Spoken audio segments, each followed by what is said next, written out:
Hola amigos de Proyecto Actum, es un gusto estar aquí hoy en un lugar muy especial con una persona muy especial, con el maestro Delio Che Tsa, que si no lo pronuncié bien, maestro, le pido una disculpa y me gustaría que me platicara, porque además usted se presenta como el maestro Delio Madera. Así es el apellido por su apellido paterno, pero realmente lo que sucedió es que cuando me bautizaron, me iban al registro, pues lo españolizaron, lo tradujeron al español, realmente es Che Tsa y le pusieron Madera. Bueno, el maestro Delio es pues un maestro de conocimiento, es una personalidad por muchas razones. En primer lugar, él participó en la elaboración del famoso diccionario Cordemex, un diccionario aún de referencia para quienes realizan trabajos de traducción de la lengua maya al español. ¿Eso hace cuántos años fue, maestro? Aproximadamente 32 años, maestro. Yo pues apenas tenía 25 años, ahorita ya casi tengo 70, imagínese, hace más de 32 años. ¿Tenía usted 25 años cuando el maestro 23, Alfredo Barrera lo elige a usted? ¿Cuántos conformaban ese grupo?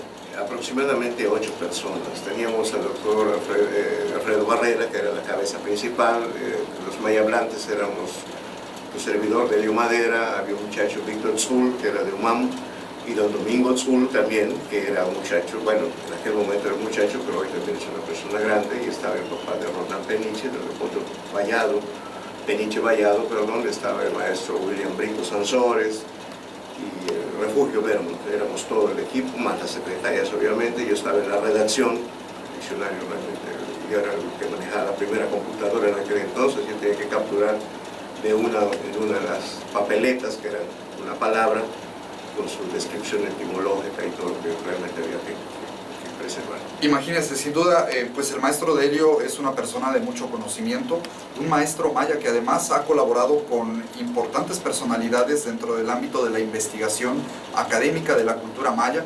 Entre ellas, pues usted ha hecho colaboraciones con la doctora Mercedes de la Garza, si no me equivoco. Así es, he participado en los diversos congresos internacionales de mayistas por el interés de conocer más a fondo de la cultura, y obviamente también difundir o en un momento dado intervenir para tratar de corregir un poquito la mala escritura, especialmente de las palabras prehispánicas, que es muy difícil.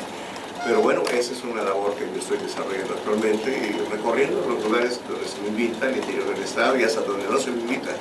Algunas veces voy y estamos dando pequeños cambios, ¿verdad? Estoy desmitificando, pudiera decirse, la lengua maya. Hay muchas cosas que están muy mal escritas y que obviamente eso crea confusión al momento de interpretar un escrito o algún libro. Eso es muy importante y sin duda ya tendremos la oportunidad de platicar en repetidas ocasiones, si usted nos lo permite, maestro, porque dialogar con el maestro Delio sin duda genera una experiencia muy rica en cuanto a aprendizaje. Él tiene terminologías acerca de muchas de las palabras que de manera común se usan para referirse a ciertos nombres de lugares, de personas, de cosas en la lengua maya, y que, bueno, platicando con usted, por lo menos yo me he dado cuenta de que hay muchos errores dentro del ámbito lingüístico actualmente en cuanto a terminologías, ¿verdad? Y sobre todo por un falso purismo. Normalmente los expertos, entre comillas, ¿no? Pero un falso purismo de no tocar la palabra, de no modificarla, prefieren mantenerla mal escrita, mal interpretada, que llevarlo a una mesa de debates, pues, para llegar a una conclusión final. Un ejemplo, por decir algo, ¿no? Palenque, lo que estábamos comentando la vez pasada, la gente piensa que es un lugar mágico, que así se ha llamado siempre. Sin embargo, yo llegué a la conclusión de que no era Palenque, sino que es Palenque, que quiere decir soy hijo del venado, el hijo del venado. Realmente la facción de Haná Pacal es la cara de un venado en perspectiva, o sea, un perfil. Claro, él ha sufrido una deformación craneana, ese es otro tema muy interesante que hablar de la cultura maya, y bueno, sería un punto muy interesante también ver los nombres de las diferentes poblaciones, así como los personajes que en aquel momento hubieran reinado en esos diversos reinos, diversos cacicazgos que había en aquel entonces. Sin duda, bueno, hablando también de Palenque, pues el número de revista Bactum que tenemos en enero de este mes habla precisamente acerca de Pacal y sin duda pues de este sitio arqueológico de Palenque. Y bueno, pues aquí en este número hablamos de muchas de estas cosas que usted hoy nos platica, y que además quiero aprovechar y hacer este colofón de ideas para entregar al maestro Delio, pues además de este número que muy amablemente pues nos hace favor de recibir, pues la colección completa de revistas del 2016, en donde realizamos investigaciones como Chichén Itzá, el Hanan Pichán, la Conquista, hablamos de la discapacidad también el año pasado, de la arquitectura maya, de calendario maya, de exploradores, de voladores. Hablamos de una teoría que relaciona a los mastodontes con la cultura maya. Hablamos acerca del amor en términos como Yacunaj, del Popol Vuh, y bueno, pues esta es la de este año que se repite. Y esta es una colección que le vamos a entregar a usted, maestro. Agradezco infinitamente. Yo sé que esto parece que es muy sencillo, pero detrás de esto hay mucho cerebro, hay muchas mentes, hay mucho conocimiento, obviamente, hay mucha investigación, porque pues obviamente Bactum no va a publicar cualquier cosa, ¿no? Tiene que justificar, tiene que investigar, ¿verdad? Todo lo que es la terminología, la historia. Y pues esto, aunque sea una revista muy pequeñita, tiene un gran valor, porque no es el tamaño, sino el contenido lo que la hace interesante. Muchas gracias, maestro, por esas palabras. Claro, y claro. sin duda pensamos lo mismo, no es tanto el tamaño, es desde luego una revista pequeña, pero nos abocamos mucho a realizar investigación tanto de campo como de acercamiento con investigadores, académicos, científicos, filólogos, personas que pertenecen a la tradición como usted, y que desde luego por pertenecer a la tradición conocen, como es su caso, términos que son quizás más antiguos de cosas que aparecen en los libros. Y bueno, pues quizás se preguntarán por qué la luz baja, qué es esto que está aquí detrás. De hecho, estamos en el estudio del maestro Delio, en donde pues nos da mucho gusto el poder realizar la entrega de algo que sabemos que para el maestro Delio es muy especial, porque está considerado como el coleccionista más importante, el más grande de México, de la revista Muy Interesante, que me gustaría ver si puede hacer la cámara un paneo alrededor de este estudio para que se vea la importancia y cómo él, a lo largo de cuántos años usted ha coleccionado esta revista, Más de maestro. 35 años, casi 36 años. Muy interesante, es una revista que desde el primer momento que la pude percibir me impactó por su contenido, por la riqueza de sus fotografías. Y yo creo que el futuro de los jóvenes que están estudiando es precisamente la consulta de revistas. Los libros resultan un poquito anquilosados, ¿verdad? Te pierdes 2 o 3 años mientras se reedita un libro, mientras que una revista es más dinámica, sale hoy y sale dentro de un mes, o sea que hay mucha información más fresca, creo yo, en las revistas que en los libros, que normalmente pues llevan 2 o 3 años en imprenta, más revisión, y cuando ya sale como que los conceptos ya están fuera de contexto, ¿no? Bueno, no del todo, pero ya la ciencia ha avanzado muy rápidamente. Yo estoy proponiendo a la editorial Muy Interesante, a la revista Televisa, a la editorial Televisa, que ojalá me pudiera hacer un espacio a Filey. De hecho estamos en plática con ellos. En la feria sí, del en la libro. feria del libro les dije que era muy bueno que promoviesen una vez más su revista, porque yo he visto el éxito que tienen mis escuelas donde yo estoy trabajando, y pasa de mano en mano, se pelean por las revistas. ¿Usted actualmente da pláticas en escuelas? Estoy revisando y visitando todos los centros de bachillerato tecnológico, los CECITEIs, también los centros de estudios científicos y tecnológicos, todo lo que son CONALEPs y todo lo que es nivel medio superior. Pienso que ese es el nivel en que la gente comienza a descubrir la importancia de leer, más que en la primaria o secundaria. Bueno, y además, pues me gustaría también aprovechar para, si nos pueden hacer el favor de encender la luz, para destacar esta vocación que usted como un representante de la cultura maya tiene en la sangre, porque la cultura maya desde luego se conoce por toda esa ciencia que ha desarrollado a lo largo de miles de años, y eso se puede ver expresado perfectamente por esa vocación que usted tiene sobre la ciencia. Y bueno, aquí está el ejemplo. Pero además les comentaba que nosotros vamos a hacer un regalo al maestro Delio, que para nosotros pues es un honor, y que de manera muy especial entregarle el número 1 de esta colección muy interesante, porque sabemos que durante mucho tiempo el maestro Delio pues buscó esta edición y que ya no la hay, ¿verdad, maestro? Ya ni siquiera la editorial de muy interesante la hace. Ni la editorial. Y pues entonces tenemos el amplio honor de que esta preciosa colección que está aquí en la ciudad de Mérida, Yucatán, de manos del maestro Delio Madera, pues reciba este número 1. Está un poco maltratado, pero bueno, tiene 30 y tantos años. Maestro, y lo valioso, como decía alguien, más sabe el diablo por viejo. Que esta revista se conserve en manos de una persona que la va a saber apreciar y sobre todo que la merece. Eso es lo más importante, porque durante 30 y tantos años usted ha estado coleccionando esta revista. Entonces, pues para nosotros es un gusto, un placer y un honor entregar a usted, maestro Delio, esta revista. Ocuparé el lugar más importante, que allí lo tenemos reservado para, porque las quiero clasificar realmente, ¿no? Y las estamos viendo aquí por año, por mes, por día. Así están bastante bien conservadas en este momento.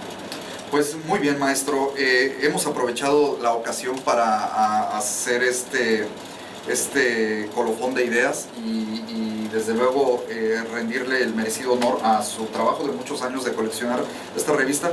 Y ahora bien, nos gustaría platicar acerca del tema que vamos a abordar en la revista Bactum del mes de febrero, porque nosotros, bueno, también al igual que la muy interesante que usted colecciona, somos una revista que se aboca al dato duro, al dato científico, al dato empírico de las personas que están allá afuera. Y este mes de febrero vamos a hablar de un tema que quizás en ciertos sectores es aún tabú. Vamos a hablar acerca de la sexualidad en el mundo maya antiguo, de las formas de expresión, de las formas de rituales que existían en relación al sexo. Y entonces la primera pregunta, maestro, y la primera entrevista para partir de esta investigación sería aquí preguntarle directamente a usted, que es una persona de conocimiento, una persona de estudio, ¿cuáles fueron esas formas que en la antigüedad tenían los mayas de percibir al sexo? Definitivamente en la cultura maya, como en diversas culturas alrededor del mundo, la sexualidad en el mundo maya y en diferentes regiones siempre se ha visto como un tabú. Sin embargo, en el mundo maya no tiene el completo reconocimiento de una área tabú. Básicamente es sagrada más que tabú, en el sentido de que los mayas lo conocían, incluso había rituales, ¿verdad?, que se celebraban con frecuencia. Y algo que me ha estado inquietando un poquito es que en los rituales que ahora practicamos o se practican, generalmente participan mujeres. Y en la época prehispánica, según hemos investigado en diferentes libros, diferentes referencias, la mujer no participaba. Bueno, eso es todo un tema, porque además en muchos rituales alrededor del mundo es verdad. Ritual llaman ellos, bueno, Alfredo Barrera escribió otros libros, por ejemplo, el ritual de los macabes. En él se menciona que las mujeres se colocaban a un tiro de piedra.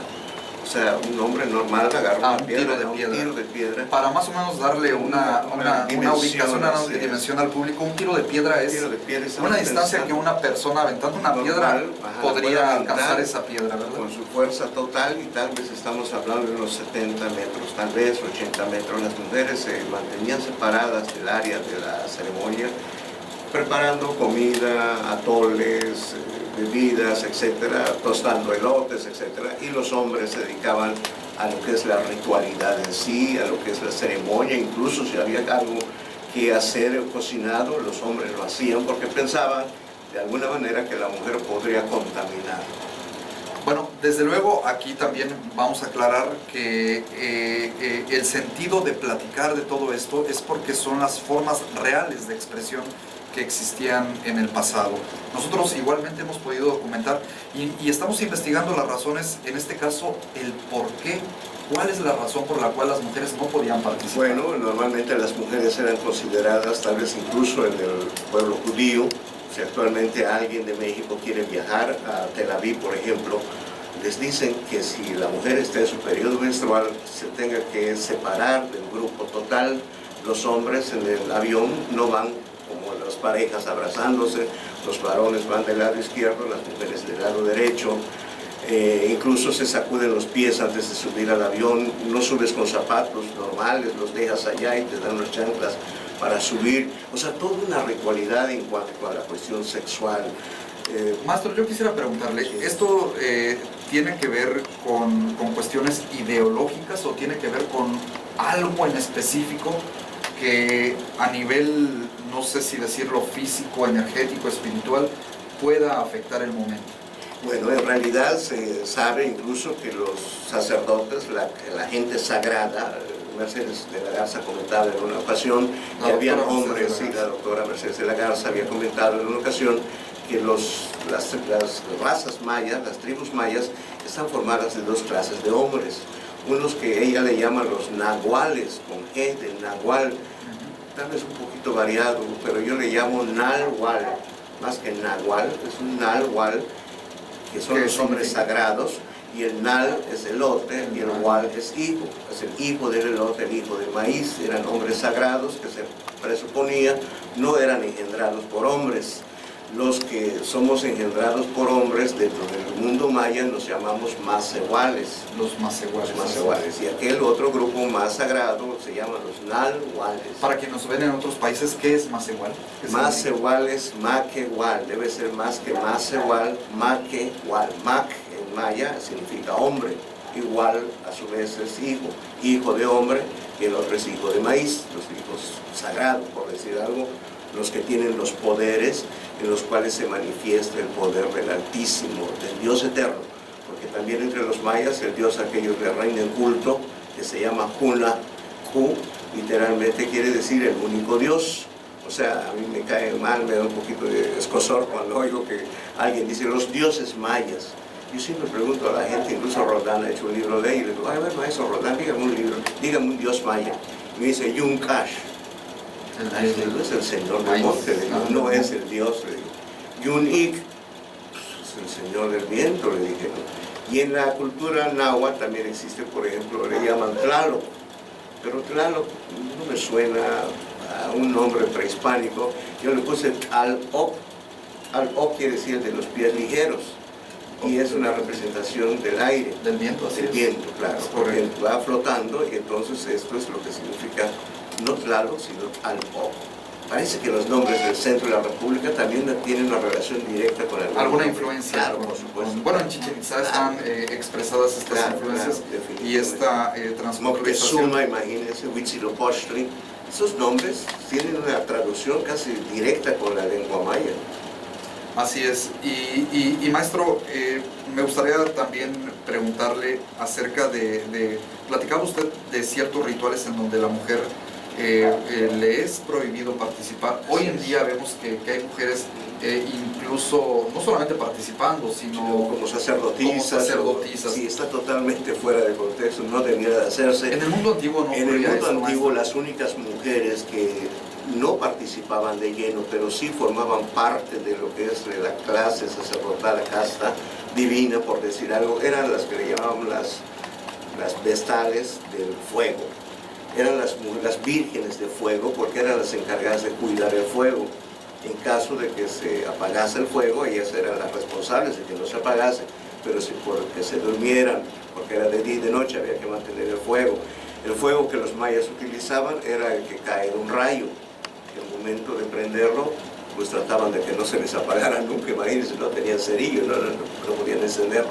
Y aquella mujer a que se la apagase era condenada a muerte. O sea, de ese calibre, de ese nivel era el ritual, pero hasta allá las mujeres, nada más en esa área. Chichén Itzá tiene una zona que se llama la Casa de las Monjas, por ejemplo, y esos rituales eran nada más para ese espacio.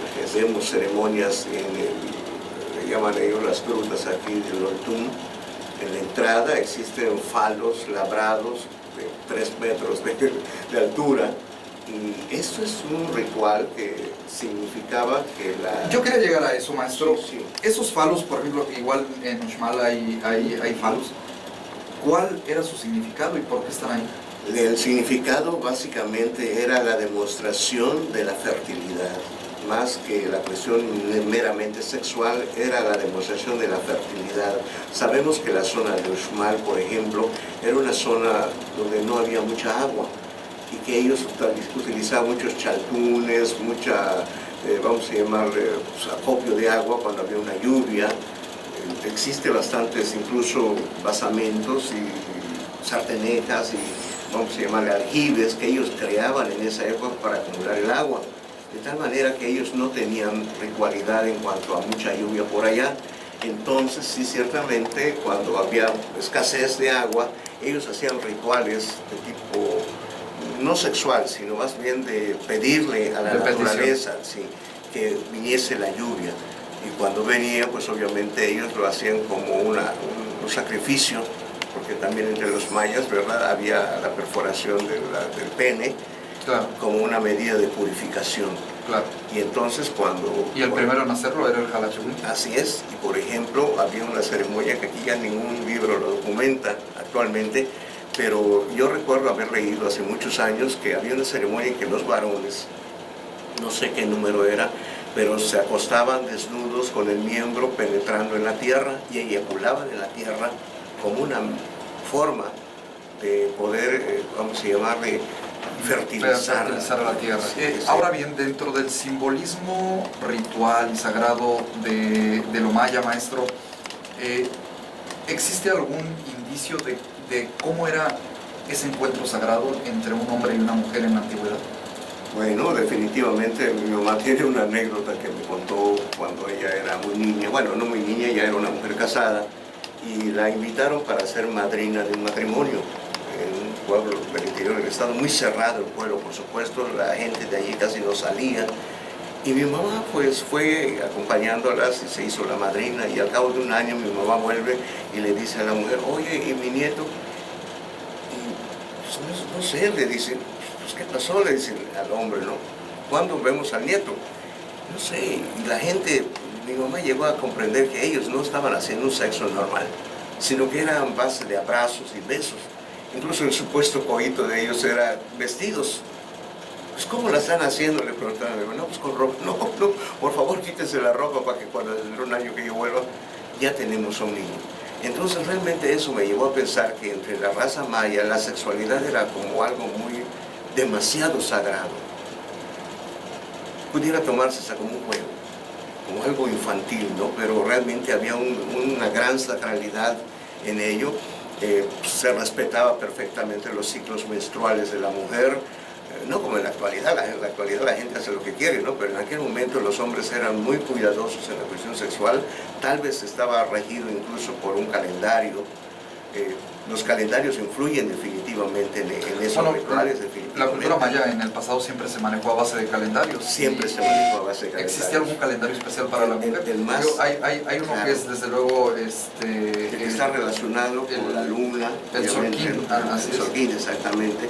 Había 3 calendarios en la cultura maya. El calendario de 20 días, le llaman el Huitnal, y también tiene relación con el elote, porque el Huit en maya significa la espiga. Huitnal, pues es la espiga del elote. Los mayas cultivaban un elote llamado mejenal, que es un elote muy pequeñito, es un elote silvestre básicamente, y tenía pues una mazorca muy pequeñita. Ese elote tardaba en desarrollarse 20 días. Si tú miras el primer día de ese calendario de 20 días, se llama Akbal, o sea, está amaneciendo. Y luego viene Ik, el viento, y luego viene Chac, el agua. O sea, te está contando qué necesita, qué elementos va adquiriendo el maíz para que vaya creciendo. Y el último día se llama el Huitnal, que es cuando ya está espigando y ya completaron su desarrollo. El elote, o sea, el maíz. Ya ves que el maíz en México le llaman el tzahol, o sea, el que da el aliento, el que da la vida. Eso significa, incluso yo les decía a los expertos, que normalmente toda palabra en la lengua maya tiene un significado implícito, aun cuando yo no lo sepa, pero debo de buscar que tiene. Eso me ha ayudado a mí mucho a descubrir qué significan las palabras en lengua maya, o sea, la etimología de las palabras. Y además existe una terminología antigua y una terminología ya adaptada al mundo moderno de alguna manera, ¿verdad? La lengua maya ha cambiado también. Bueno, se ha pretendido evolucionarla, ¿no? Yo no estoy de acuerdo, por ejemplo, en algunos detalles. Por ejemplo, yo iba con don Basilio y me dice, ¿cómo se dice esposa en maya? Que es un nombre sagrado.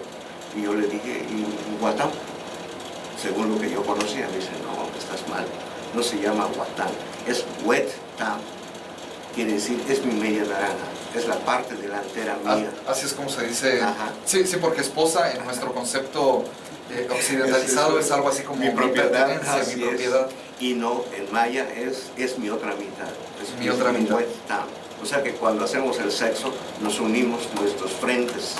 A ver, entonces vamos a recapitular y quizás si me ayuda para las personas que nos están viendo con palabras que tienen que ver con todo este tema. Pareja, ¿cómo se dice? Wet down. ¿Y significa? Es mi otro yo, mi otra parte, mi otra... La expresión del amor, ¿cómo la podemos definir? La mitad de la... ¿Cómo le podemos decir? Mi media naranja. Mi media naranja. ¿Cómo podemos definir una expresión para el amor? En palabras mayas, por decir, y llama kunsmech, que es lo máximo. O sea, te amo demasiado. Esa sería ¿Y la palabra amor máxima. como tal? Llama. ¿Qué significa? Amor. Amor. ¿Hay alguna pareja, alguna palabra que se asimile a novio o novia? No, porque en la antigüedad no había el noviazgo. No existía. No existía. Bueno, ese es otro tema, Claro. que eso lo vamos a platicar más Sí, adelante. los padres te Pero, por vendían ejemplo, a ti, ¿no? O sea, a la muchacha, te vas a casar con este. Así de fácil. digamos, era un tipo de relación que en todo el mundo antiguo siempre se dio el hecho de que los papás elegían con quién. Así es. ¿Hay alguna palabra para nombrar al sexo?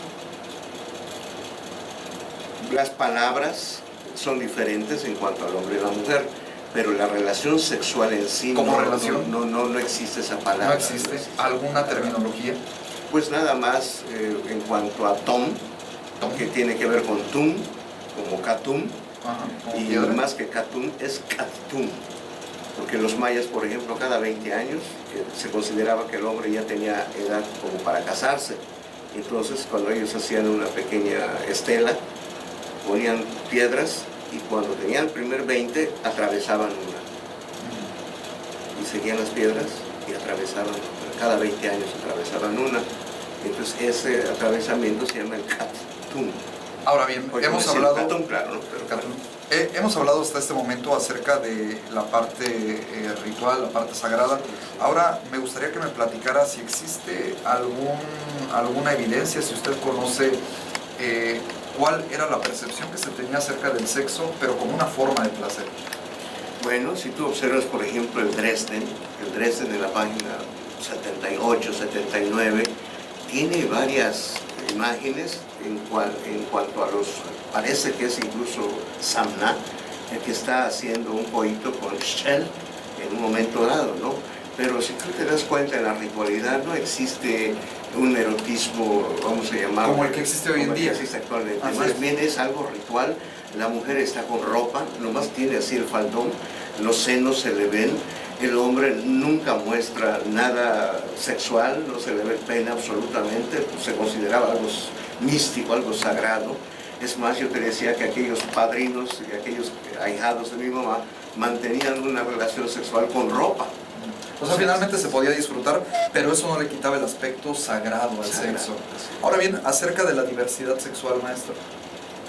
Bueno, ya se está más cañón, ¿no? Parece que en la cultura maya no existía una perversión o una liberalización del sexo en aquel momento, más bien era muy cuidado. Incluso Holanda nos comenta en la relación de las cosas de Yucatán que eran unas familias muy santas, en cuanto, no quiero decir porque para ellos el sexo no era pecado, no estaba bajo un esquema de tabú ni mucho menos, pero no lo veían como el fin de su vida. ¿Cómo se veía, por ejemplo, la homosexualidad en el mundo maya antiguo? Pues yo creo que se escondía muy bien. Se escondía. Se escondía muy bien, no dudo que hubiera alguna perversión o se consideraba algo fuera. ¿Existe alguna palabra para eso? No, de que yo para sepa, la homosexualidad no existe ninguna palabra para ello. Es más, en el mundo maya no pero se era abierto. menciona. No hay referencias acerca de esto. Bueno, yo no conozco ninguna donde se mencione algo en ese sentido. Incluso algunos príncipes, por ejemplo, cuando llegan los tultecas, que no toltecas como le llaman, los tultecas porque vienen de Tula. Tula no es Tula, es Tulja, lugar en que brota el agua. Llegan a Yucatán y ellos comienzan a traer parte de la sexualidad, por ejemplo, más descaradamente, y esto no les cae bien a los mayas tradicionales de Yucatán. Es más, los consideran a ellos foráneos.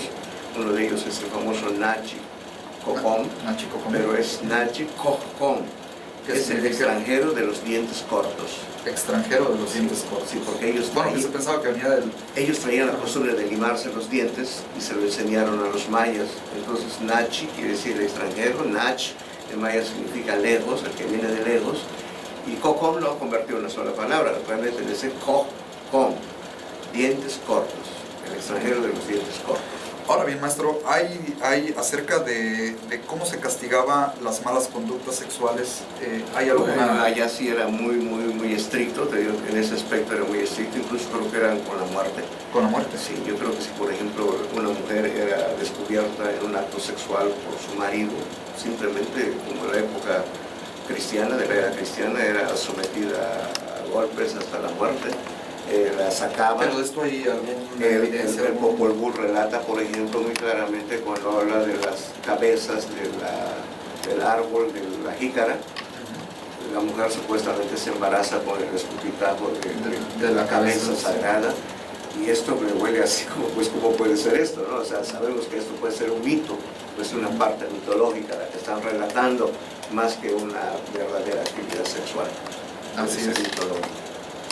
Pues no sé si, bueno, por tiempo quizás no podemos abarcar más, pero quizás si hubiera algo adicional a este tema que usted quisiera platicar, maestro. Sí, yo creo que es muy importante el trabajo que están haciendo maestro Bosch por la investigación que realizan a través de su revista. Yo creo que sí vale la pena cuando tengan algunos temas interesantes, pues consultarlos con algunas personas, ¿verdad?, que puedan apoyarle y puedan ampliar más el contenido.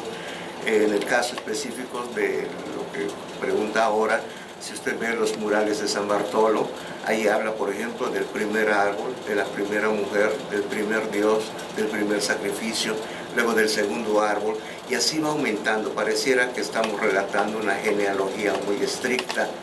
De hecho, eso es lo que comentan los chilanes, ¿no? Chilán Balaam.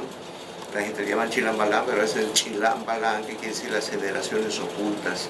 Las generaciones ocultas, patrilinaje le llaman. Eso es muy interesante, maestro. Pues la verdad es que estamos muy agradecidos. En Proyecto Bactum tratamos de acercarnos a quienes nos puedan dar datos para fomentar este comentario. Hay un lugar muy interesante que podría tomarse de una fotografía, se llama el Satun Sat. Satun Sat. Bueno, le llaman esto, es para perderse. El Satun Sat es un laberinto. Es como un laberinto, así es. Y allí es donde los hombres se probaban si de veras tenían la capacidad mística para ser sacerdotes. Los metían allá. Me dicen, yo no he tenido oportunidad de visitarlo, pero me dicen que la gente sí se pierde. Y entonces los sacerdotes tenían que buscar la forma de salir. Los que lograban salir les decían que sí tenían la capacidad para ocupar el trono. Era como una prueba, básicamente, ¿no? Pero bueno, la ritualidad en el mundo maya, allá sí hay mucho impacto. La mayoría de los libros que hemos consultado, las fuentes, la doctora Mercedes habla mucho de ello en sus libros. Además, el laberinto está presente en muchas culturas antiguas también, quizás como una forma de iniciación, de alguna manera, quizás a algún momento específico de la vida. Pues, maestro Delio, muchísimas gracias. Como colofón, yo quisiera añadirle una frase que he estado divulgando. Para encontrar algo nuevo es necesario perderse. Eso es muy cierto y viene precisamente, como usted bien lo dice, a colofón. Y pues para los amigos que nos siguen en esta pequeña investigación que estamos haciendo acerca de nuestro número de febrero, mucho de lo que hemos platicado con el maestro Delio, tengan por seguro, por ejemplo, hablaba de esas imágenes que están en el Códice Dresde y desde luego las vamos a incluir en nuestra revista del mes de febrero para que ustedes puedan apreciar mucho de lo que aquí hemos platicado.